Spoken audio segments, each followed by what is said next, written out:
अभी इजराइल नया नया बना ही है और 6 देश वालों ने इस पर हमला कर दिया। चारों ओर से अरब देश वालों ने मिलकर 6 देशों ने इस इजराइल पर हमला कर दिया कि तुमको तो हम पूरी तरह से बर्बादे कर देंगे। लेकिन यहां समझिए, इजराइल के सामने समस्या थी करो या मरो, क्योंकि अभी द्वितीय विश्व युद्ध में हिटलर ने बड़ी बुरी तरह मारा था। इसलिए यहूदी 100% एफर्ट से लड़े सब। उनके पास पैसा था, टेक्नोलॉजी थी और ये एक सेंटिमेंट था कि भाई साहब अगर यहां से उजड़े तो फिर दुनिया में कहीं नहीं बसेंगे। और मुसलमानों के लिए एक ये प्रेशर नहीं था कि भाई साहब यहां से उजड़े, इनके पास तो अपना देश था, तो ये 100% नहीं लड़ पाए। और इनके पास टेक्नोलॉजी भी नहीं थी उतनी उस वक्त के समय में। आज ना पेट्रोल और सोना निकल गया तो पैसे वाले हो गए, उस समय नहीं था।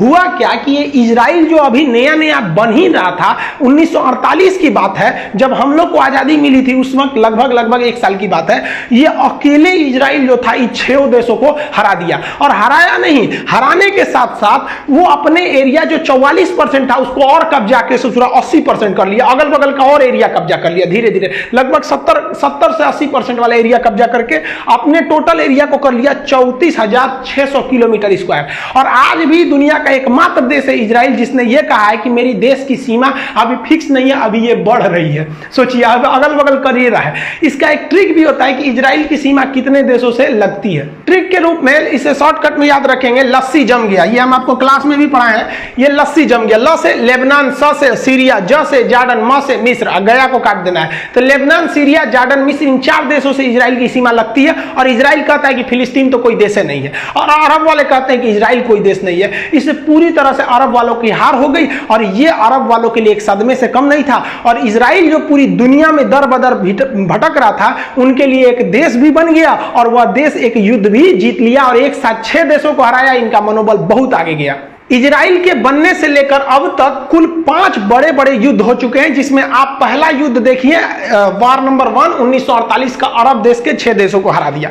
अब यहां से हम एक एक युद्ध समझते हैं। इसके बाद फिर 1956 में एक और युद्ध लड़ा गया, अरब वालों ने मिलकर फिर मारा किसको, इजराइल को। इसमें भी इजराइल जीत गया, जिसे हम लोग स्वेज नहर युद्ध या स्वेज क्राइसिस के नाम से जानते हैं। देखिए यहां पर है इजराइल एक्चुअली। अब स्वेज नहर जो है ना, यहां पर एक नहर बनाई गई है स्वेज नहर, जिससे कि लोग यहां से आराम से यहां पहुंच पाते हैं। दुनिया में यह व्यापार का उस समय और अभी भी सबसे बड़ा मार्ग है। अगर यह स्वेज नहर नहीं रहेगा ना तो आपको इतना दूर घूम के आना पड़ेगा। तो इसलिए यह स्वेज नहर बहुत ही जरूरी है। यह स्वेज नहर के पास मिस्र एक देश है जिसे अभी इजिप्ट कहते हैं, उसका दबदबा था यह स्वेज नहर के पास। अभी करीब से आपको दिखाएंगे। इस इमेज में देखिएगा तो यह लाल वाला है मिस्र, यहां पे ऊपर में है भूमध्य सागर, मेडिटेरेनियन सी, और नीचे है रेड सागर, लाल सागर। इसको बीच में काटने वाला यही नहर था स्वेज नहर। स्वेज नहर से पूरे व्यापार होते थे इस एरिया में। अब स्वेज नहर से मिस्र को फायदा भी होता था, लेकिन मिस्र को चाहिए था, यानी इजिप्ट को चाहिए था लेटेस्ट डिजाइन का हथियार, आधुनिक हथियार। तो मिस्र ने अमेरिका से कहा कि आप हमको हथियार दीजिए। तो अमेरिका से इंग्लैंड बोल दिया कि मत दीजिएगा ससुरा, मार देगा इजराइल को। और जहां इजराइल मराया तो फिर अरब देश वालों को हम पूछेंगे कैसे, इन लोगों को पूछना होता है ना, तो इजराइल से कहता है पूछ दो। तो अमेरिका का आज्ञा ना, हम आपको हथियार नहीं देंगे। अब ये हथियार नहीं देंगे तो कहा, मिस्र कहा ठीक है मत दीजिए, कोई दिक्कत नहीं, आप हथियार नहीं देंगे। चल गया रूस के पास, रूस हमको दे दो, और रूस उठा तो हथियार दे दिया। अब इससे क्या हो गया, सब भड़क गए सब इंग्लैंड और फ्रांस वाला। तो मिस्र के अंदर एक बांध बन रहा था जिसका नाम था आसवन डैम, नील नदी पर। अक्सर क्वेश्चन पूछता है कि आसवन बांध कहां है, मिस्र में नील नदी पर है। तो ये ब्रिटेन और फ्रांस की कंपनी उसे बना रही थी। इन लोगों ने मना कर दिया कि हम बांध नहीं बनाएंगे। तो मिस्र कहा कि ससुरा बांध क्या नहीं बनाएगा, हम तोरा से हथियार मांग रहे हैं, तुम देगा नहीं, तो काम दूसरे से नहीं खरीदे, बांध नहीं बनाएगा, कोई दिक्कत नहीं। तो जो स्वेज नहर बनाया गया था वो फ्रांस की कंपनी ने बनाया था। उसे बनाना चालू किया था 1859 में, 10 साल में 1869 में बनके तैयार हुआ था। इस बनाने के कंस्ट्रक्शन के हिसाब से 100 साल तक इसको लीज पे दिया गया था फ्रांस की कंपनी को। वो 100 साल 1959 में आके खत्म हो रहा था। तो इजिप्ट ने क्या कहा कि सोचा तुम हमको हथियार नहीं देगा, उस पे से तुम्हारा डैम का काम रोकेगा। उसने क्या किया, नहर की कंपनी से कहा कि आप जाइए, जितना आपका 100 साल पूरा होने वाला है, 4 साल पहले ही है, आप चल जाइए, अभी चल जाइए, लीजिए जितना पैसा था। तो ये लीगल काम किया कि भाई साहब हम नहर को क्या करते हैं, लीगलाइज करते हैं। अमेरिका ने कहा कि कोई दिक्कत नहीं भाई, उसका नहर है, 100 साल साल पूरा ही होने वाला है, अब चला गया, कोई दिक्कत नहीं है। अब ये एकदम कर्नल नासिर जो थे वहाँ के प्रेसिडेंट, उन्होंने अच्छे से किया था, लेकिन गलती उन्होंने क्या किया कि इस नहर को नेशनलाइज किया कि अब नहर मेरा है, जो भी यहाँ से जाएगा हमको टैक्स देगा। लेकिन इन्होंने कह दिया कि जो जहाज इजराइल के लिए जाएगी उसको हम यहाँ से जाने ही नहीं देंगे। अरे बाप रे, तो यानी यहाँ से अगर इंडिया से इजराइल को व्यापार करना है तो इधर से नहीं जाओ, इधर से घूम के जाओ। इजराइल का सोचो हम तो मरा जाएंगे। इजराइल गया इंग्लैंड के पास, इंग्लैंड को क्या कहें भाई साहब, हम यहाँ पर फंसा दिया हमको। ये काम मिस्र ने गलत कर दिया। यहाँ समझिए, ये जो मिस्र का एरिया है, तो मिस्र के एरिया में अगर आप ज्योग्राफिकली देखेंगे तो ये लाल वाला मिस्र है, ये मिस्र का यहाँ पर है स्वेज नहर। तो स्वेज नहर को काट देने से ना मिस्र का ये वाला एरिया नहर के उस पार हो जाता है, कनेक्टिविटी कटने लगती है, तो उसे हम कहते हैं सिनाई एरिया। इस एरिया का नाम है सिनाई पेनिनसुला या सिनाई प्रायद्वीप, ये इस वाला है। और इसके ठीक ऊपर में खड़ा है इजराइल। अब क्या किया है, इंग्लैंड वालों ने कहा कि इजराइल से तुम एक काम करो, सिनाई पर हमला कर दो, अब तुम हमला करोगे तुमको बचाने के लिए हम आ जाएंगे। इंग्लैंड के इशारे पे इजराइल ने तुरंत सिनाई पर हमला कर दिया। हमला किया तो उसके बचाने के लिए कूद गए सब ब्रिटेन और फ्रांस। अब यहाँ फंस गया, इजराइल ने इसके सिनाई पर कब्जा कर लिया, कहा कि ससुरा हमारा जहाज नहीं छोड़ेगा तुम, तोरा जमीनें नहीं छोड़ेंगे।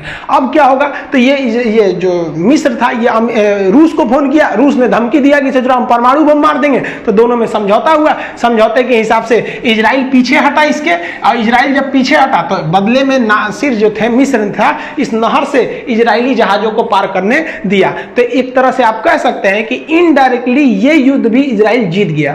तो आप पहला युद्ध देख लिए, दूसरा युद्ध देखें, अब तीसरा युद्ध देखिए। इस युद्ध ने इजराइल को पूरी दुनिया में सबसे शक्तिशाली की श्रेणी में ले जाके खड़ा कर दिया। यह युद्ध जो था 1968 में हुआ था, 67 में हुआ था। इसे 6 डे वार कहते हैं क्योंकि 6 दिन में इजराइल ने अरब देशों को धूल चटा दिया था। मिस्र के राष्ट्रपति नासिर जो थे स्वेज नहर को एक तरह से वो भी जीत ही गए थे क्योंकि नेशनलाइज हो गया था, तो वो दोनों में एकदम विवाद हो गया था। मिस्र हमला करना चाह रहा था इजराइल के ऊपर, इजराइल हमला करना चाह रहा था मिस्र के ऊपर। तो अमेरिका ने इजराइल को कहा कि ससुरा तू अगर युद्ध किया तो हम तुम्हारा साथ नहीं देंगे, और रूस ने मिस्र को कहा था कि तुम पहले युद्ध किया तो हम तुम्हारा साथ नहीं देंगे। यानी इन दोनों का साथ मिलने वाला नहीं था इन लोगों को, जो पहले कर लेगा। इसका मतलब जो होने वाला है वो अंदर ही होने वाला है। अब मिस्र को लगता था कि वो बहुत बड़ा शक्तिशाली है और इजराइल अभी नया नया बना ही था, इसलिए इजराइल पे ये लोग चढ़ जाएंगे। चारों ओर से मिस्र ने प्लान बना दिया ये अरब देशों वालों को कि भाई साहब 2 लाख की सेना लगाना है, छोटा सा तो देश है, हम इधर से घुस जाएंगे तुम इधर से, और चारों ओर से घेर लिया जाएगा। और इसको घेरने के लिए क्या किया गया, उस समय इजराइल के पास रेडियो का अपना टावर नहीं था, तो मिस्र का जो रेडियो था वही पकड़ता था इजराइल में। तो ये लोग रेडियो पे सिग्नल भेजने लगे लोग कि तुमको बर्बाद कर देंगे, मारने आ रहे हैं, 1 लाख की फौज रेडी है, ये है वो है, पूरी तरह से। अब इजराइल पागल हो गया कि ससुर आप तो मार देगा सब हमको। इजराइल ने ये समझ गया कि हम चारों ओर से अब घिर रहे हैं। एक साइड से यहां से मिस्र हमला करने वाला था और यहां से ये एक छोटा सा देश देख रहे हैं ना, ये जॉर्डन हमला करने वाला था, ऊपर से सीरिया हमला करने वाला था। जॉर्डन और सीरिया ने कह दिया कि हमारी फौज जो है वो मिस्र के सेना प्रमुख के इशारे पे हमला करेगी इजराइल में। अब इजराइल बवाल फंस गया इजराइल यहां पर। लेकिन इसी बीच में इजराइल के जो रक्षा मंत्री बनाए गए मोशे डायन को बनाया गया। ये 1948 के युद्ध में बहुत महत्वपूर्ण भूमिका निभाई थी, इनकी एक आंख नहीं थी यहाँ पर। तो ये मोशे डायन ने कहा कि भाई साहब देखिए, ना अमेरिका इसमें कूदने वाला है ना रूस कूदने वाला है, ये लोग कूदबो करेंगे तो बाद में कूदेंगे, एक काम करते हैं पहले ही फाइल निपटा देते हैं। तो ये लोगों ने स्टार्ट कर दिया 6 डे वार। 6 डे वार में क्या किया कि इन लोगों ने मोशे डायन ने प्लान बनाया कि ऐसा हमला करो कि पहले दिन ही दुश्मन को धूल चटा देना है। तो इसका तो भाई साहब का प्लानिंग था कि 1 दिन में युद्ध जीत जाना है। तो खैर ये तो 6 दिन में युद्ध जीता, कैसे खतरनाक था ये।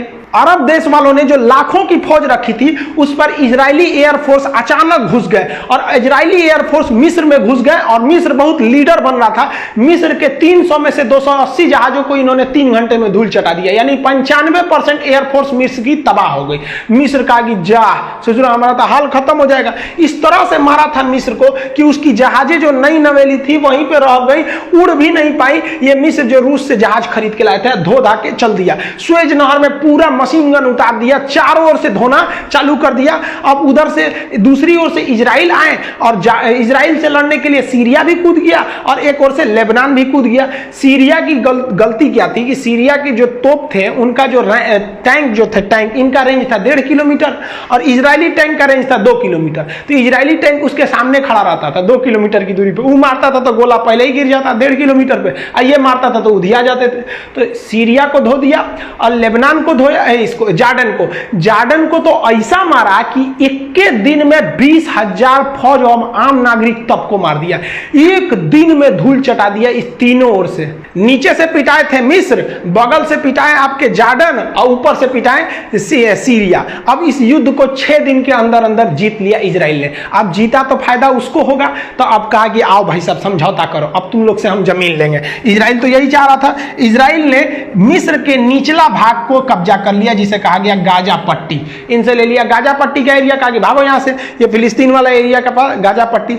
जार्डन को कहा कि जजरा तू बहुत बड़ा होशियार बनता है जार्डन, हम पे हमला करने आया, 20,000 लोग मरे, जार्डन से इतना एरिया खींच लिया, ले भाई वेस्टर्न बैंक, इसे कहते हैं वेस्ट बैंक। तो आप अक्सर सुने होंगे वेस्ट बैंक और गाजा पट्टी, तो ये गाजा पट्टी में, और अभी वो इधर मारता है, और वेस्ट बैंक पे अभी और घुसते जा रहा है। फिलिस्तीन के लोग को यहीं से भगा दिया, भाग भाग चोट्टा कहेगा, तुम लोग के चक्कर में हम मरा रहे हैं। और फिलिस्तीन, सोचिए उन्हीं फिलिस्तीनियों का ये देश है जहां पर इजराइल मारते हुए आगे बढ़ रहा है। और ऊपर से आए थे सीरिया हमला करने के लिए। सीरिया के ऊपर का एक पहाड़ था जिसका नाम था गोलान हाइट, गोलान की पहाड़ियों को कब्जा कर लिया। अब आप कहेंगे पहाड़ कब्जा करके क्या फायदा? 2 फायदा। इस पहाड़ की ऊंचाई से यहां लेबनान पर हमला किया जा सकता है, यहां सीरिया पे किया जा सकता है, यहां जार्डन पे किया जा सकता है, अपने एरिया को बचाया जा सकता है। और जो सबसे बड़ा फायदा है गोलान हाइट का, वो पानी का मुख्य स्रोत गोलान हाइट है। इजराइल की जो सबसे बड़ी समस्या थी पानी की, वो समस्या भी इजराइल की दूर हो गई। और इजराइल का डर इतना भयानक फैल गया अरब वालों में जिसका कोई हद नहीं। इजराइल यहां सीरिया के राजधानी दमिश्क तक घुसने वाला था, वहां पर चारों ओर से। इजराइल हर युद्ध में जीतता गया, 6 दिन में फाइल निपटा दिया। इन लोग का भूत उतर गया मिस्र का, इनको लग रहा था कि हम जीत जाएंगे, इनको लग रहा था हम जीत जाएंगे, चारों ओर से मारा सपाट कर दिया यहां पर इजराइल ने। तो 6 डे वार में इजराइल की फिर से जीत हो गई।